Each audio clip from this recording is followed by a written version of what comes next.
Film शुरू होती है एक लड़की आइरिस से जो मॉल में शॉपिंग कर रही थी। तभी उसकी नजर एक लड़के जॉर्ज से मिलती। वो भी इसे ही देख रहा था और पहली ही नजर में दोनों को प्यार हो जाता है और अब के बाद वो एक साथ रहने लगती। इन्हीं साथ रहते रहते काफी दिन गुजर गए। एक दिन जोश उसे अपने साथ एक ट्रिप पर लेकर जाता है। वो जगह जोश के दोस्त का घर था जहाँ सभी दोस्त इकट्ठा हो रहे। जल्द ही दोनों उस लोकेशन पर पहुँच जाते हैं। इनकी मुलाकात जोश की एक दोस्त से होती है जो किसी वजह से आइरिस को पसंद नहीं करती। ये दोनों जब अंदर आए तो हम घर के मालिक इनके दोस्त को देखते हैं जो काफी अमीर होता है क्योंकि वो एक माफिया भी था और इसने ही इन सबको अपने घर आने की दावत दी। यहीं पर हम एक लड़के पैट्रिक और उसके दोस्त को देखते हैं जो दोनों एक दूसरे से बहुत प्यार करते थे और वो लड़के होकर प्यार कैसे कर सकते थे इसका जवाब हमें आगे चलकर पता चलेगा। फिर ऐसे ही इनको रात हो गई। ये लोग खूब ड्रिंक करते हैं और इन्होंने डांस भी किया और खूब मौज मस्ती करते हैं। अगली सुबह आइरिस और जोश घर के पास बनी नदी के बारे में बातें कर रही। आइरिस उसे कहती है कि चलो वहाँ चलते हैं, बहुत मजा आएगा। जोश कहता है तुम जाओ, मैं नहा कर आता हूँ। फिर वो अकेले ही नदी किनारे जाकर खड़ी हो जाती है। उसने जब अपनी जेब में हाथ डाला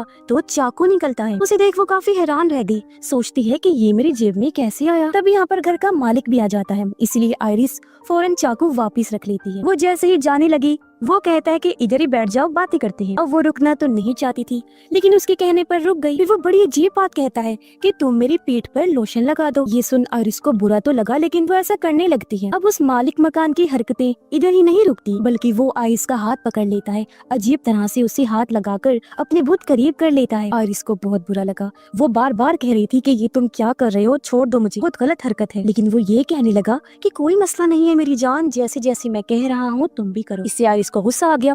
वो बोतल उसके मुंह पर मारती है। मालिक मकान भी गुस्से में उसे जोरदार थप्पड़ मार देता है जिससे वो नीचे गिर गई और ऐसे इन दोनों के बीच हाथापाई होने लगी। उसने आइरिस का गला जोर से पकड़ लिया था। वो बस मरने ही वाली थी। अपने बचाव में आइरिस चाकू को उसकी गर्दन में घोंप देती है जिससे मौके पर ही उसकी मौत हो जाती है। कुछ देर बाद हाथ में चाकू लिए खून में लथपथ आइरिस अपने दोस्तों के पास आई। कहती है कि मैंने उसे मार डाला, मैं ऐसा करना तो नहीं चाहती थी लेकिन उसने मेरे साथ जबरदस्ती करने की कोशिश की, फिर मेरी जान लेने वाला था। जोश उसके पास आकर कहता है कि शट डाउन, बंद हो जाओ, और उसके ऐसा बोलते ही वो बंद हो जाती है। उसके शट डाउन होते ही ये लोग उसे कुर्सी पर बिठाकर बांध देते हैं जिससे हम समझ पाते हैं कि आइरिस कोई इंसान नहीं बल्कि एक रोबोट है, एक ह्यूमनॉइड रोबोट जो इंसानों जैसे दिखने वाले रोबोट्स हो। अब पैट्रिक का दोस्त जोश को कहता है कि ये तो एक मशीन है, आखिर ये कैसे किसी की जान ले सकती है और ये खतरनाक भी नहीं है। जोश ने कहा कि तुम यहाँ से जाओ, फिलहाल मैं इससे बात करता हूँ और सब कुछ समझा देता हूँ। अब जोश उसे एक बार फिर ऑन करता है। आइरिस अभी भी काफी घबराई हुई थी।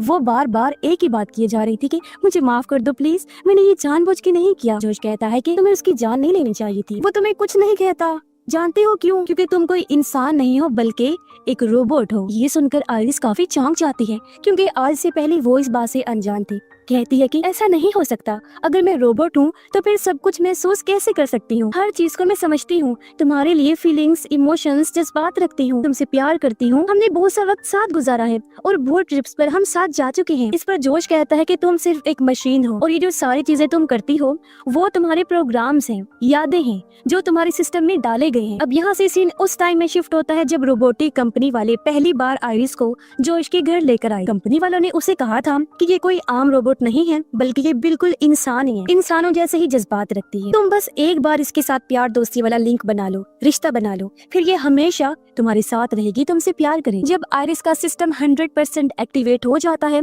तो जोश जाकर उसके सामने बैठ जाता है। आइरिस ने जब उसे देखा तो उसका चेहरा स्कैन करके उसके साथ प्यार वाला लिंक बना ले, जिसका मतलब था कि मूवी की शुरुआत में जो सीन हमने देखा था यानी कि मॉल वाला, वो असल में नहीं हुआ था, वो तो बस आइरिस की यादों में डाला गया था और इस तरह से इनके प्यार का रिश्ता बना होता है। आइरिस उससे प्यार करती है और उसे लगता है कि उन्होंने बहुत सारा टाइम साथ गुजारा है, लेकिन ऐसा नहीं होता क्योंकि इन्हें मिले हुए बस अभी एक हफ्ता ही हुआ था। लेकिन यादों की वजह से आइरिस को यही लगता है कि मैं कई सालों से जोश के साथ रह रही हूँ। जोश उसे ये भी बताता है कि तुम्हारी आंखों से जो निकलते हैं वो आंसू नहीं है बल्कि पानी है, क्योंकि तुम्हारे अंदर एक टैंकर है। जब तुम दुखी होती हो या इमोशनल होती हो तो पानी अपने आप ही निकलने लगता है। ये सारी बातें सुनकर भी आइरिस कहती है कि जो भी है लेकिन मैं फिर भी तुमसे प्यार करती हूँ। वो साथ साथ रो भी रही थी। तभी यहाँ पर जोश की दोस्त भी आ जाती है और पूछती है कि तुमने अभी तक इसे बंद नहीं किया। ये सुन आइरिस को भी पता लग जाता है कि ये लोग उसे बंद करने वाले हैं। अपने दोस्त से बात करने के लिए जोश उसे एक कमरे में लेकर जाता है। उनकी बातचीत से हमें पता चला कि ये सारा प्लान इन लोगों ने बनाया। दरअसल वो जानबूझकर घर के मालिक को मरवा कर उसका सारा पैसा खुद लेना चाहते थे। थी। जोश कहता है कि हमारा रास्ता साफ है बिल्कुल, मैं कंपनी के आने से पहले आयरिस को रीस्टार्ट कर दूंगा, यानी उसे दोबारा चला दूंगा, वो सब कुछ भूल जाएगी और हम उस पर ही इल्जाम लगाते। उधर आयरिस को वही चाकू नीचे गिरा हुआ मिलता है। उसे लेने के लिए वो चेयर खिसका कर उस तरफ जाती है, फिर नीचे गिरकर चाकू लेने की कोशिश करती है, लेकिन इतनी ही देर में यहाँ जोश भी आ जाता है और जब वो आयरिस के करीब जाने लगा वो चाकू से उसकी गर्दन पर वार कर देती है, जिससे वो जख्मी होकर नीचे गिर गया। फिर वो खुद को भी छुड़वा लेती है और जोश का फोन लेकर घर से बाहर आई और जंगल की तरफ भाग जाती है। जोश के दोस्त उसे बस देखते ही रहे, कुछ कर नहीं पाते। पैट्रिक के दोस्त को भी पता चल चुका था कि आयरिस की जेब में चाकू जोश ने रखा था। जोश उसे बताता है कि ये सब हमारा ही प्लान था और अब अगर कंपनी के आने से पहले हमने उसे नहीं पकड़ा तो हम सब फंस जाएंगे। वो एक पेन ड्राइव को सामने रखते हुए कहता है कि इसकी मदद से मैं आयरिस में चेंजिंग्स कर सकता हूँ और उसे पूरा बदल सकता हूँ, लेकिन इसके लिए हमें उसे पकड़ना होगा। अब जोश पैट्रिक के दोस्त को भी पैसे दिखाता है जिनके लिए ही इन्होंने घर के मालिक की जान ली। जोश कहता है कि इन पैसों के 3 हिस्से होंगे, एक मेरा, एक मेरी दोस्त का और एक तुम्हारा, जिन पैसों को हम आपस में बांट लेंगे। इस पर पैट्रिक का दोस्त कहता है कि 3 नहीं 4 होंगे। पैट्रिक को तुम कैसे बोल सकते हो, वो मेरे साथ है और उसे भी तुम्हें हिस्सा देना पड़ेगा। जोश कहता है कि नहीं, मैं ये नहीं करने वाला, इससे तो बस 3 ही होंगे। ये सुनकर उसका दोस्त जाकर पैट्रिक को शट डाउन कर देता है, वो बंद हो गया और हम समझ पाते हैं कि पैट्रिक भी एक रोबोट है। जोश की दोस्त उसे बताती है कि यहाँ टोटल $12 मिलियन हैं, जिनमें से $4 मिलियन हम तुम्हें देने वाले, तुम्हें बस हमारे साथ मिलकर आयरिस को ढूंढना है, इससे तुम नहीं फंसो। वो मान तो गया लेकिन कहता है कि गन मैं अपने पास ही रखूंगा क्योंकि आयरिस बहुत खतरनाक है, जिसके बाद वो पैट्रिक को भी ऑन कर देता है। उधर हम देखते हैं कि आयरिस जंगल में भागते हुए काफी अंदर आ गई है। जोश का फोन उसके पास था और अच्छी बात ये थी कि उसे पासवर्ड पता होता है और वो उसे ऑन करके डिवाइस कंट्रोल में जाकर अपनी सेटिंग्स को बदलने लगा। उसे इंटेलिजेंस वाला ऑप्शन नजर आया, यानी जहन का, दिमाग का, जो 40% था, लेकिन ये उसे बढ़ाकर 100% कर लेती है, यानी कि अब उसका दिमाग काफी तेज काम करेगा और उसके अंदर बदलाव भी हो जाता है। वो चारों दोस्त जंगल में आ गई थी। जोश कहता है कि हमें 2-2 की टीम बनाकर अलग अलग जाकर आयरिस को ढूंढना होगा, क्योंकि ऐसे हम आसानी से उसे ढूंढ भी लेंगे। और अब ये लोग अलग अलग होकर आयरिस को ढूंढना शुरू कर देते हैं। आयरिस जब पैट्रिक और उसके दोस्त को देखती है तो फौरन एक पेड़ के पीछे छुप जाती है और उनकी बातें सुनने लगती है। पैट्रिक का दोस्त उसे बताता है कि जोश और उसकी दोस्त ने बहुत गलत किया, उन्होंने काफी दिन पहले ही घर के मालिक हमारे दोस्त को मारने का प्लान बनाया हुआ था, लेकिन इस बारे में मुझे नहीं बताया। हालांकि जोश कहता है कि वो मुझे दोस्त मानता है, लेकिन ये झूठ है। अगर दोस्त मानता होता ना तो मुझे इस बारे में जरूर बताता। उसे मरवाने के लिए जोश ने आयरिस को इस्तेमाल किया, उसे इसीलिए खरीदा क्योंकि आयरिस की मदद से वो उसे मरवाना चाहता था, क्योंकि ऐसे उसका काम आसान था। और अब जब वो फंस चुका है तो मुझसे मदद मांग रहा है। ये सुनकर पैट्रिक कहता है कि मैं भी तो एक रोबोट हूँ ना, तो क्या तुम भी मेरे साथ ऐसा ही करोगे? दरअसल उसे पता चल चुका था कि मैं एक रोबोट हूँ। उसका दोस्त ये सुनकर पहले तो काफी हैरान हुआ, पूछता है कि तुम्हें ये कैसे मालूम हुआ?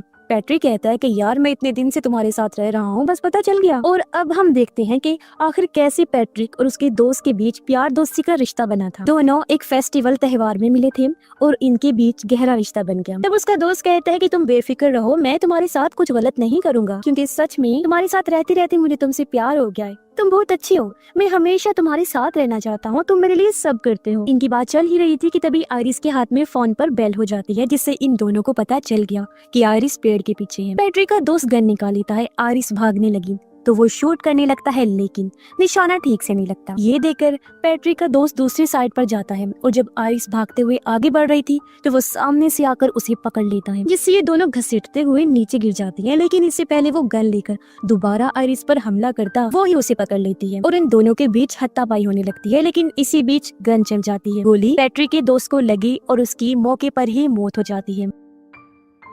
अब ये सब कुछ ऊपर खड़ा हुआ पैट्रिक भी देख रहा था। और अब जब जोश उसकी दोस्त भी यहाँ आए तो आयरिस भागकर घर की तरफ आती है। वो जोश की हाईटेक कार में बैठ जाती है और उसे लॉक कर लेती है। तब तक जोश भी यहाँ आ गया था, जो दरवाजा खोलने की कोशिश करने लगा, लेकिन कार चल नहीं रही थी क्योंकि वो सिर्फ आवाज की कमांड देने पर ही स्टार्ट होती थी। आयरिस ने जब अपनी आवाज में गाड़ी को चलने को कहा तो वो मैच नहीं कर, उसके पास वक्त कम था क्योंकि जोश भी कांच तोड़ने लगता है। अब आयरिस अपना दिमाग लगाती है, वो सेटिंग्स में जाकर अपनी आवाज को बदलकर जोश जैसा बनाने लगती है। जल्दी उसकी जैसी आवाज बनकर मैच हो गई और गाड़ी स्टार्ट हो जाती है और आयरिस यहाँ से भाग गई। लेकिन जोश का भी बहुत दिमाग चलता था, वो फौरन घर के अंदर आया। घर के मालिक का फोन लेकर पुलिस में रिपोर्ट कर देता है कि मेरी गाड़ी चोरी हो गई है। जैसे रिपोर्ट दर्ज हुई, गाड़ी एक रोड के किनारे आकर अपने आप ही बंद हो जाती। फिर जोश उसी फोन से अपने फोन पर कॉल करता है और जब आयरिस ने फोन उठाया तो जोश कहता है कि प्लीज तुम घर वापस आ जाओ, मैं सब कुछ ठीक कर दूंगा। तुम एक रोबोट हो तो तुम्हें कोई सजा नहीं मिलेगी और अगर तुम्हें इस बात का दुख भी हो रहा है तो कोई बात बात नहीं, मैं तुम्हारे अंदर बदलाव कर दूंगा जिससे तुम सब कुछ भूल जाओगी और हम फिर से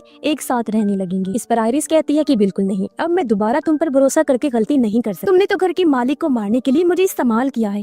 जंगल में पैट्रिक और उसका दोस्त बातें कर रहे थे और मैंने उनकी सारी बातें सुन ली है। मैं यहाँ से दूर चली जाऊँ, दोबारा लौट के तुम्हारे पास नहीं आऊंगी, क्योंकि अब मैं भी जीना चाहती हूँ। अब जैसे ही कॉल बंद हुई, जोश भागकर पैट्रिक के पास आता है। वो उसके दोस्त का फोन लेकर पैट्रिक में चेंजिंग्स करने लगा और उसके गुस्से को 100% बढ़ा देता है। ये बदलाव करने के बाद वो पैट्रिक को रीस्टार्ट कर देता है और जब वो दोबारा अपनी आंखें खोलता है तो इस बार उसके सामने जोश था। तो अब इन दोनों के बीच प्यार दोस्ती का रिश्ता बन जाता है और पैट्रिक अब जोश से प्यार करने लगता है। जोश उसे कहता है कि तुम मेरे साथ रहना चाहते हो ना, अलग नहीं रह सकते ना, लेकिन आयरिस हमें अलग करना चाहती है, तुम्हें जाकर उसे रोकना होगा। उधर जब आयरिस गाड़ी का कांच तोड़ रही थी तो यहाँ एक पुलिस ऑफिसर आ जाता है। वो ये देखकर गाड़ी से उतरकर बाहर आया। तब तक आयरिस भी बाहर आ चुकी थी। अब आयरिस को ऐसे प्रोग्राम किया गया था कि वो झूठ नहीं बोले। और जब ऑफिसर उसे पूछता है कि तुम यहाँ पर क्या करने के लिए आई हो, तो वो कहती है कि पास में ही एक घर है, हम सब दोस्त वहाँ एंजॉय कर रहे थे। अब ऑफिसर को पता था कि वो घर किसका है, इसलिए वो आयरिस को कहता है कि मेरे साथ चलो, मैं तुम्हें सही सलामत उसके पास छोड़ा था। ये सुनकर आयरिस बता देती है कि मैंने उसे जान से मार डाला और अब मेरी दोस्त मुझे जान से मार देना चाहती हैं, इसीलिए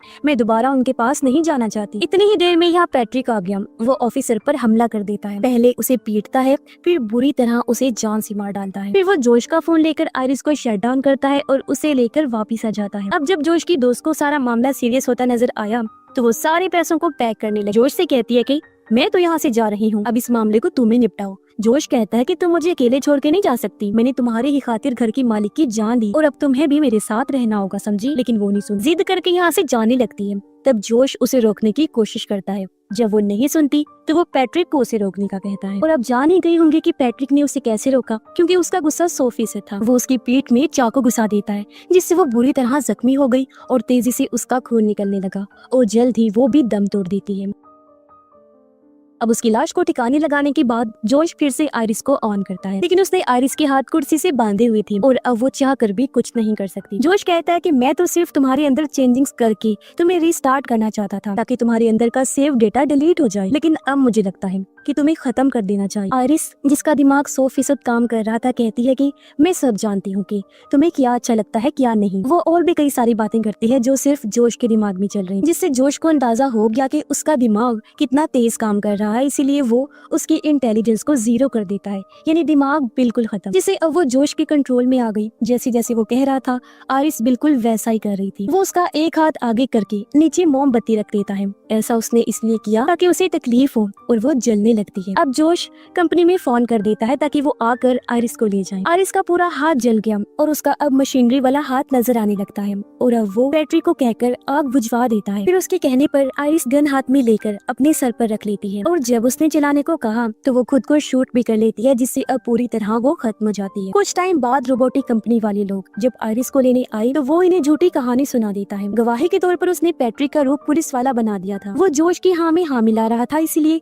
कंपनी वाले उसकी बात का यकीन कर लेते हैं। लेकिन एक वर्कर कहता भी है सच जो भी है वो तो हम पता लगा ही लेंगे, क्योंकि फ्रॉड से बचने के लिए हमने हर रोबोट के अंदर एक डिवाइस लगाई होती है जिसमें सब कुछ रिकॉर्ड होता रहता है। और अच्छी बात तो ये है कि वो डिवाइस रिकवर हो सकती है, क्योंकि गोली आयरिस के सर में लगी है जबकि वो डिवाइस तो पीछे कमर में लगी हुई है। ये सुनकर जोश काफी टेंशन में आ गया, क्योंकि अगर डिवाइस रिकवर हो गई तो उसकी असलियत सबके सामने आ जाए। खैर कंपनी वाले आयरिस को अपने वैन में डाल देते हैं ले जाने के लिए और उसे रीस्टार्ट के प्रोसेस पर लगा देते हैं। लेकिन इससे पहले वो यहाँ से जाते इनके सामने पैट्रिक आ जाता है। वो ड्राइवर को शूट करके उसकी जान ले लेता है। दूसरा आदमी ये देखकर डर गया और अपनी जान बचाने के लिए जंगल में भाग जाता है। आयरिस का रिस्टार्ट जैसे ही पूरा हुआ वो जाग जाती है। जंगल में पैट्रिक भी उस दूसरे वर्कर तक पहुंच गया था और उसकी गन में गोलियां खत्म हो गई थी, इसलिए वो गला दबाकर उसे मारने लगता है। इतनी ही देर में यहाँ आयरिस भी आ गई। वो पैट्रिक पर हमला करती है लेकिन उसे कोई फर्क नहीं पड़ता, उल्टा वो ही आयरिस को थप्पड़ मारकर नीचे गिरा देता है और वो हमला करने के लिए आगे बढ़ा। तब आयरिस कहती है कि जोश ने तुम्हारी यादों को मिटा दिया है, वो तुम्हारा दोस्त नहीं है बल्कि वो तो सिर्फ तुम्हें इस्तेमाल कर रहा है जैसे मुझे किया था। तुम्हारा असली दोस्त जिसे तुम प्यार करते थे वो मारा गया है। तुम याद करने की कोशिश करो कि जोश तुम्हारा प्यार नहीं है। और अब जब पैट्रिक अपने दिमाग पर जोर डालता है तो उसे धीरे धीरे सब याद आने लगता है कि हाँ सच में मेरा दोस्त जिसे मैं प्यार करता था उसकी तो मौत हो गई है। वो इस सदमे को बर्दाश्त नहीं कर पाता और अपनी भी जान ले लेता है। अब आयरिस कंपनी के दूसरे वर्कर को कहती है कि मुझे तुम्हारी मदद चाहिए। तो वर्कर ने उसके अंदर वैसा कर दिया जैसा वो चाहती थी। फिर आयरिस जोश के पास जाती है। वो अपने फोन से उसे बंद करने की कोशिश करता है, लेकिन वो बंद नहीं हो रही थी क्योंकि वर्कर ने आयरिस के अंदर बदलाव कर दिए थे। चेंजिंग्स के बाद अब उसे कोई कंट्रोल नहीं कर पाएगा। इस बात से आयरिस को खुशी होती है। अब आयरिस जोश पर गन तान देती है। जोश उसे कहता है कि तुम मुझे नहीं मारोगी क्योंकि तुम मुझसे प्यार करती हो ना। यहाँ आयरिस एक बार फिर उसकी बातों में आ जाती है, लेकिन वो उस पर हमला कर देता है, उठा कर इधर उधर मारने लगा। फिर वो उसे पकड़ कर कहता है कि तुम्हें कैसे कंट्रोल करना है मैं अच्छे से जानता हूँ। उसके हाथ में गन थी और इस बार वो आयरिस को वहाँ मारने वाला था जहाँ उसका डेटा सेव होता है, लेकिन वो इस बात से अनजान था कि आयरिस के हाथ में भी हथियार है, जिसे वो बिना टाइम गवाए